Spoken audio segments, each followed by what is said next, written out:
আজ 27শে আগস্ট বৃহস্পতিবার। দেখে নিন আজকের বাছাই করা সব গুরুত্বপূর্ণ খবর। শুরুতেই অল্প কিছু হেডলাইন্স। আমাদের ধর্ম নিয়ে কথা বলার বিচারপতিকে হিজাব পরা নিষেধাজ্ঞা নিয়ে ফুঁসে উঠলেন আসাউদ্দিন ওয়েসি। 2-3 দিনের মধ্যেই কংগ্রেসে বড় যোগদান। এবার কংগ্রেস শিবিরে তৃণমূলের প্রাক্তন বিধায়ক, কিন্তু উপস্থিত থাকবেন না অধীর চৌধুরী। বিধানসভার লাইব্রেরির 19টি বই ফেরত দেননি মমতা। সবার জন্য এক নিয়ম, কড়া বার্তা গ্রন্থাগার মন্ত্রীর। সুপ্রিম কোর্টের পর 20 জন এনসিপিআই সাংসদকে নোটিশ লোকসভার স্পিকারের। এছাড়াও রয়েছে আরো অনেক খবর। এবার আসছি বিস্তারিত সংবাদে। স্কুলের ইউনিফর্মের সঙ্গে হিজাব পরার অনুমতি চেয়ে করা এক স্কুল পড়ুয়ার আবেদন খারিজ করে এলাহাবাদ হাইকোর্ট জানায়, হিজাব পরাটা ইসলাম ধর্মে বাধ্যতামূলক এমন কোনো বিষয় নয়। স্কুলের নিজস্ব শৃঙ্খলা এবং পোশাক বিধির অধিকার রয়েছে। কোনো শিক্ষার্থী ব্যক্তিগত পছন্দের ভিত্তিতে পোশাক বিধি পরিবর্তনের দাবি করতে পারে না। আদালতের এই নির্দেশের পাল্টা আসাউদ্দিন ওয়েসি বলেন, ধর্ম আমাদের, আমরা বুঝবো, আদালতকে এ বিষয়ে কথা বলার। তার দাবি, ধর্ম বিষয়ে কোনো সিদ্ধান্ত নেওয়ার হলে তারা নেবেন। ওয়েসি বলেন, মেয়েরা হিজাব মাথায় পরে মনে নয়। সমতার অর্থ এই নয় যে সবার উপর একই নিয়ম চাপিয়ে দেওয়া হবে। ওয়েসির মতে এলাহাবাদ হাইকোর্টের নির্দেশ সংবিধানের 19 এবং 25 অনুচ্ছেদের সরাসরি লঙ্ঘন। তার দাবি, এই সিদ্ধান্ত মুসলিম মহিলাদের শিক্ষায় খারাপ প্রভাব ফেলবে। উল্লেখ্য, ওই পড়ুয়া 6ষ্ঠ শ্রেণী থেকে 10ম শ্রেণী পর্যন্ত ইউনিফর্মের সঙ্গে হিজাব পরত। একাদশ শ্রেণী থেকে সমস্যা শুরু হলে সে আদালতের দ্বারস্থ হয়। তবে হাইকোর্ট জানায়, বিদ্যালয়ের অভ্যন্তরে হিজাব পরা ইসলামের একটি অপরিহার্য ধর্মীয় প্রথা। এমন কোনো ধর্মীয় প্রমাণ নেই। এ বিষয়ে আপনার কি মতামত, কমেন্ট করে জানান। 2 থেকে 3 দিনের মধ্যেই কংগ্রেসে বড় যোগদান। এবার কংগ্রেস শিবিরে তৃণমূলের প্রাক্তন বিধায়ক, কিন্তু উপস্থিত থাকবেন না অধীর চৌধুরী। বিধানসভা নির্বাচনের পর একসময় কংগ্রেসের গড় হিসেবে পরিচিত মুর্শিদাবাদে ফের শক্তি বাড়াচ্ছে কংগ্রেস। প্রায় রোজই বিভিন্ন রাজনৈতিক দল থেকে কংগ্রেসে যোগ দিচ্ছেন মানুষ। এর মধ্যেই কংগ্রেসে যোগ দেওয়ার সিদ্ধান্ত জানিয়েছেন ফারাক্কার প্রাক্তন তৃণমূল বিধায়ক মনিরুল ইসলাম। সবকিছু ঠিকঠাক থাকলে আগামী 2 থেকে 3 দিনের মধ্যেই তিনি কংগ্রেসে যোগ দেবেন। 21-এর নির্বাচনে তৃণমূলের প্রতীকে ফারাক্কা কেন্দ্র থেকে জয়ী হলেও 26-এর বিধানসভা নির্বাচনে কংগ্রেস প্রার্থী মহতাব শেখের কাছে পরাজিত হন মনিরুল। তৃণমূল তাকে টিকিট না দেওয়ায় এবং দলের যোগ্য সম্মান না পাওয়ার অভিযোগ তুলে কংগ্রেসে ফেরার সিদ্ধান্ত নিয়েছেন তিনি। তবে মনিরুল স্পষ্ট জানিয়েছেন, অধীর চৌধুরীর হাত ধরে তিনি কংগ্রেসে যোগ দেবেন না।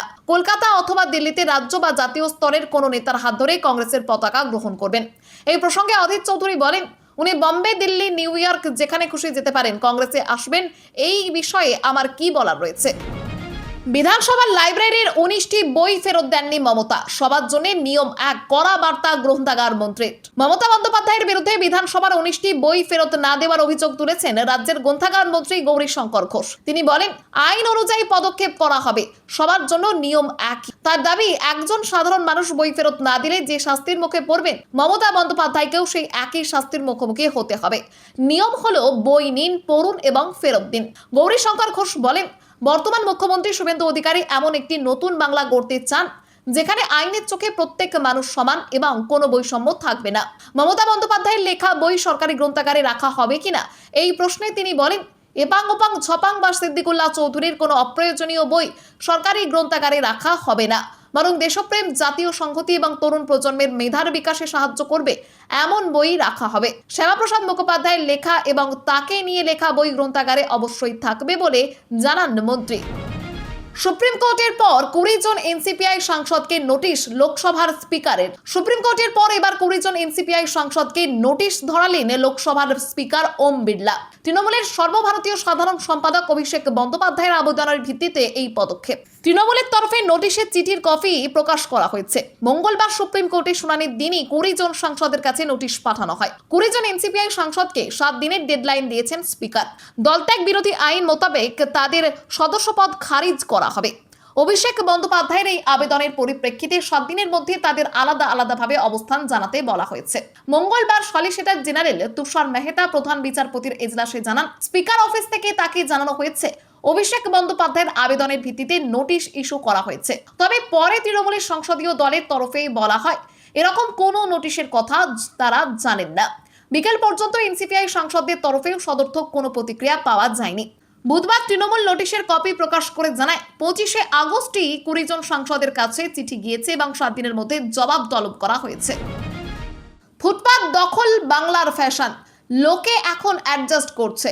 দুধ গরম বিতর্কে মন্তব্য দিলীপের। রাস্তার ধারে ফুটপাতবাসীর দুধ গরম নিয়ে মন্ত্রীর আপত্তি এবং ভৎসনার ঘটনায় তৈরি হওয়া বিতর্কে খোদ মুখ্যমন্ত্রী শুভেন্দু অধিকারীর ওই ফুটপাতবাসী মহিলাকে মাথার ওপর ছাদের ব্যবস্থা করার আশ্বাস দিয়েছেন। পুরসভার দায়িত্ব তাদের নিরাপদ বাসস্থান খুঁজে দেওয়া। তবে বিতর্কের মধ্যেই ফের মন্তব্য করলেন রাজ্যের মন্ত্রী ও গ্রামোন্নয়ন মন্ত্রী দিলীপ ঘোষ। বুধবার দিলীপ ঘোষ বলেন, ফুটপাত দখল একটা ফ্যাশন পশ্চিমবাংলায়। রাজনৈতিক নেতারা নিজেদের ফায়দা তোলার জন্য এতদিন তা দখলমুক্ত করেনি, কিন্তু এটা করতেই হবে। লোকে এখন অ্যাডজাস্ট করছে। তার বক্তব্য, যানবাহন ও লোক চলাচল বেড়েছে, তাই রাস্তা দখলমুক্ত করলে রাস্তা যথেষ্ট বড় হবে। সম্প্রতি পার্ক স্ট্রিটের কাছে ফুটপাতে এক মহিলাকে বাচ্চার দুধ গরম করতে দেখে পুর ও নগর উন্নয়ন মন্ত্রী অগ্নিমিত্রা পাল তা বন্ধ করার নির্দেশ দেন। পরে জানা যায় পরিবারটি ফুটপাতেই থাকে। বিষয়টি নিয়ে বিতর্ক তৈরি হয়। মঙ্গলবার বিধায়ক সজল ঘোষ ওই পরিবারকে নিয়ে মুখ্যমন্ত্রীর জনতার দরবারে গেলে তাদের বাসস্থানের জন্য পুরসভাকে নির্দেশ দেন শুভেন্দু অধিকারী। দিলীপ ঘোষ জানান, শহরকে পরিচ্ছন্ন করতে সময় লাগবে এবং মানুষও সহযোগিতা করছেন। বাংলা পলিটিক্সের সমস্ত খবর প্রতিদিন সকালে দেখতে সাবস্ক্রাইব করুন আমাদের বি পলিটিক্স চ্যানেলটি। আর একটা লাইক করার অনুরোধ রইল। আপনার একটা লাইক আমাদের কাজ করার উৎসাহ অনেকটাই বাড়িয়ে দেয়। ব্যাংকে ঢুকেছে ৩,০০০। অন্নপূর্ণাদের বাড়িতে গর্বিত প্রাপক স্টিকার লাগালেন মন্ত্রী শঙ্কর ঘোষ। রাজ্য জুড়ে অন্নপূর্ণা যোজনা ঘিরে একাধিক অসন্তোষ সামনে এসেছে। টাকা না মেলায় দিকে দিকে বাড়ছে ক্ষোভ। এবার শিলিগুড়িতে অন্নপূর্ণা যোজনার টাকা পেয়েছেন কিনা সেই খোঁজ নিতে বাড়ি বাড়ি পৌঁছে গেলেন বিধায়ক শঙ্কর ঘোষ। প্রতি বুথের বাড়ি বাড়ি ঘুরে মহিলাদের সঙ্গে কথা বলেন তিনি এবং জিজ্ঞাসা করেন, অন্নপূর্ণা যোজনার টাকা পেয়েছেন তো? টাকা পেয়েছেন বলে জানালে তাদের বাড়িতে অন্নপূর্ণা যোজনা গর্বিত প্রাপক স্টিকার সেঁটে দেন পর্যটন মন্ত্রী। আর যারা টাকা পাননি তাদের বিধায়ক কার্যালয়ে যোগাযোগ করার পরামর্শ দেন শঙ্কর ঘোষ জানান, শিলিগুড়ি শহরে বর্তমানে প্রায় ৩২,০০০ মহিলা অন্নপূর্ণা যোজনার সুবিধা পাচ্ছেন। তবে এখনো প্রায় ৩,৫০০ আবেদনকারীর আবেদন প্রক্রিয়াধীন রয়েছে। আবেদন করেও যারা এখনো প্রকল্পের সুবিধা পাননি তাদের বিষয়েও উদ্যোগ নেওয়া হচ্ছে বলে জানান তিনি। বিধায়ক সেবা কেন্দ্রের মাধ্যমে পাওয়া আবেদনগুলি ধারাবাহিকভাবে নারী ও শিশু কল্যাণ দপ্তরে পাঠানো হচ্ছে। যোগ্য কোনো আবেদনকারী যাতে প্রকল্পের সুবিধা থেকে বঞ্চিত না হন তা নিশ্চিত করতেই নজর দেওয়া হচ্ছে বলে জানান শঙ্কর ঘোষ। নেপালে আকস্মিক বন্যা, ৩৮৪ পর্যটক নিখোঁজ, ১০৫ জন ভারতীয়। নেপালের চীন সীমান্তবর্তী রাসোয়া জেলায় বুধবার সকালে আকস্মিক হরপাবানে ৮ জন প্রাণ হারিয়েছেন। নেপাল পর্যটন বোর্ডের প্রাথমিক তথ্য অনুযায়ী বন্যা বিধ্বস্ত এলাকায় ৩৮৪ জন পর্যটক নিখোঁজ রয়েছেন। তাদের মধ্যে ২৯১ জন বিদেশি নাগরিক এবং ৯৩ জন নেপালি। নিখোঁজ বিদেশিদের মধ্যে ১০৫ জন ভারতীয় নাগরিক। তবে এই সংখ্যা প্রাথমিক এবং যাচাই চলছে। বানের তোড়ে ঘরবাড়ি, বাজার, গাড়ি, রাস্তা ও একাধিক জলবিদ্যুৎ প্রকল্প ক্ষতিগ্রস্ত হয়েছে। নোয়াকোট ও ধাদিং জেলা থেকে মৃতদেহ উদ্ধার হয়েছে। অন্তত ৬টি বড় জলবিদ্যুৎ ও বিদ্যুৎ সঞ্চালন কেন্দ্র ক্ষতিগ্রস্ত হওয়ায় বিদ্যুৎ উৎপাদন এবং সরবরাহে প্রভাব পড়েছে। বেশ কয়েকটি মহাসড়কও বন্ধ হয়ে গিয়েছে। রাসোয়া জেলায় নেপাল পুলিশের অন্তত ২৬ জন সদস্য এবং আর্মড পুলিশ ফোর্সের ৭ জন সদস্য নিখোঁজ রয়েছেন। বন্যা দুর্গতদের উদ্ধারে সেনার হেলিকপ্টার ব্যবহার করা হচ্ছে। প্রশাসনের আশঙ্কা মৃতের সংখ্যা আরও বাড়তে পারে। চাকরি দেওয়ার নামে লক্ষ লক্ষ টাকা প্রতারণার অভিযোগ, গ্রেপ্তার ২। চাকরি দেওয়ার নামে লক্ষ লক্ষ টাকা প্রতারণার অভিযোগে নদিয়ার ধুবুলিয়া থানার পুলিশের হাতে গ্রেপ্তার ২ ব্যক্তি।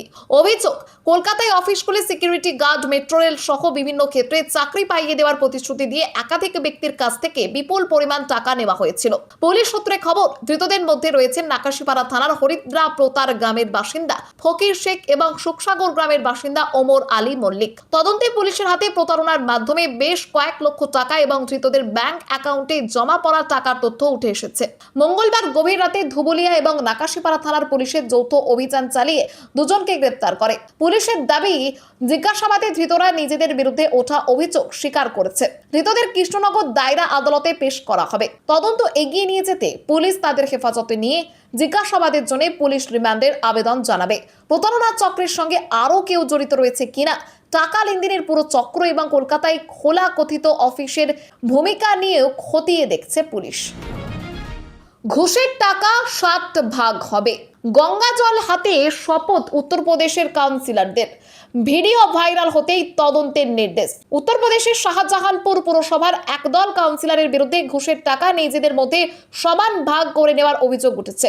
একটি ভাইরাল ভিডিওয় দেখা গিয়েছে, জলভর্তি একটি পাত্র হাতে নিয়ে এক কাউন্সিলর শপথের ভঙ্গিতে বলেন, ঘুষের টাকা ৬০ জনের মধ্যে সমানভাবে ভাগ করে নেওয়া হবে। বাকিরাও সমস্বরে সেই কথার পুনরাবৃত্তি করেন। কোনো সদস্য বিপদে পড়লে সবাই ঐক্যবদ্ধভাবে পাশে পাশে দাঁড়ানোর শপথ নেন। দাবি করা হচ্ছে গঙ্গা জল হাতে এই শপথ নেওয়া হয়েছিল।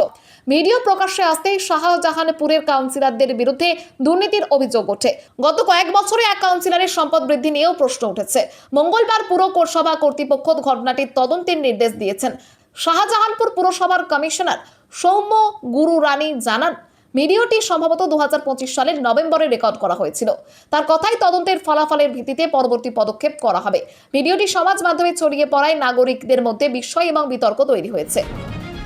রাজ্যের প্রায় 24 লক্ষ রেশন গ্রাহকের নথিপত্র যাচাই, বাতিল হতে পারে বহু কার্ড। রাজ্যে পালা বদলের পর থেকেই রেশন নিয়ে ব্যাপক কড়াকড়ি শুরু হয়েছে। রেশন ব্যবস্থাকে দুর্নীতিমুক্ত করতে একের পর এক পদক্ষেপ নিচ্ছে রাজ্য সরকার। এবার পশ্চিমবঙ্গের প্রায় 24 লক্ষ রেশন গ্রাহককে চিহ্নিত করে সেই তালিকা খাদ্য দপ্তরে পাঠিয়েছে কেন্দ্রীয় সরকার। তাদের নথিপত্র যাচাইয়ের নির্দেশ দেওয়া হয়েছে। এই প্রায় 24 লক্ষ গ্রাহকের মধ্যে প্রথম পর্যায়ে 17,74,000-এর নাম ছিল। দ্বিতীয় পর্যায়ে আরও 6,12,000-এর নাম যুক্ত করা হয়। যাচাইয়ের পর অযোগ্য প্রমাণিত হলে রেশন কার্ড বাতিলের প্রক্রিয়া শুরু করতে পারে সরকার। তবে কোন কোন মাপকাঠিতে রেশন কার্ড বাতিল করা হবে সে বিষয়ে এখনো কোনো সুনির্দিষ্ট ঘোষণা হয়নি। সূত্র মারফত জানা গিয়েছে, রাজ্য ও সরকারি কর্মী, কেন্দ্রীয় সরকারি কর্মী, পেনশনভোগী, আয়কর দাতা, কোম্পানি ডিরেক্টর, গাড়ির মালিকদের রেশন কার্ড বাতিল হতে পারে। সেই সঙ্গে মৃত ব্যক্তিদের নামও তালিকা থেকে বাদ দেওয়া হবে। রাজ্যের খাদ্যমন্ত্রী অশোক কীর্তানিয়া আগেই বলেছিলেন, সরকারি কর্মচারী, পেনশনভোগী, আর্থিকভাবে সচ্ছল নাগরিকরা বিনামূল্যে রেশন পাওয়ার যোগ্য নন। পরিযায়ী শ্রমিকদের বাংলাতেই কর্মসংস্থানের উদ্যোগ নবান্নের। 22 লক্ষেরও বেশি পরিবারকে জিআরজিসি। ভিন রাজ্যে কাজের জন্য পাড়ি দেওয়া পরিযায়ী শ্রমিকদের বাংলার মাটিতে কর্মসংস্থানের সুযোগ করে দিতে উদ্যোগী রাজ্য সরকার। নবান্নের নির্দেশে রাজ্যে চিহ্নিত 22,24,060 জন পরিযায়ী শ্রমিকের পরিবারকে গ্রামীণ রোজগার গ্যারান্টি কার্ড বা জিআরজিসির আওতায় আনতে বলা হয়েছে। শুধু কার্ড দেওয়াই নয়, যোগ্য পরিবারগুলির কাজের চাহিদা চিহ্নিত করে বছরে 125 দিনের কর্মসংস্থানের সুযোগ তৈরির লক্ষ্যেও জেলাগুলিকে দ্রুত পদক্ষেপ করতে বলা হয়েছে। সরকারি তথ্য অনুযায়ী রাজ্যের 22টি জেলা থেকে মোট 22,24,060 জন পরিযায়ী শ্রমিককে চিহ্নিত করা হয়েছে। প্রতিটি শ্রমিক পরিবার সম্পর্কে বিস্তারিত তথ্য যাচাই করবে জেলা প্রশাসন। জিরামজি প্রকল্পের অধীনে যোগ্য গ্রামীণ পরিবারগুলিকে বছরে 125 দিনের কাজ দেওয়ার লক্ষ্য নির্ধারণ করা হয়েছে। চিহ্নিত শ্রমিকের সংখ্যার বিচারে সবথেকে ওপরে রয়েছে মুর্শিদাবাদ।